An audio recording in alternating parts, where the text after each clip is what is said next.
The instrument I'll be working on today is a bass clarinet. And you will see here that there's some keys missing because one of them broke in half. And this happens to be a pot metal key, so I can't use the regular methods that I would use for soldering brass. Here's the key that we're going to be working on, and you can see it's broken in half there, a little separation right in this area here.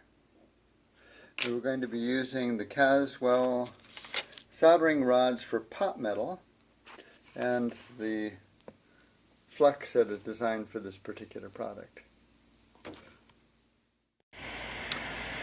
Surface area has now been fluxed.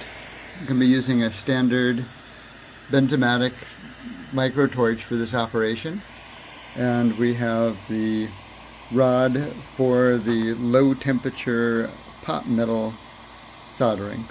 Alright, I've applied a drop of the solder to the joint. Now I'm going to apply heat, and we're done. Okay, this is what the joint looked like before the final shaping, soldering off the excess.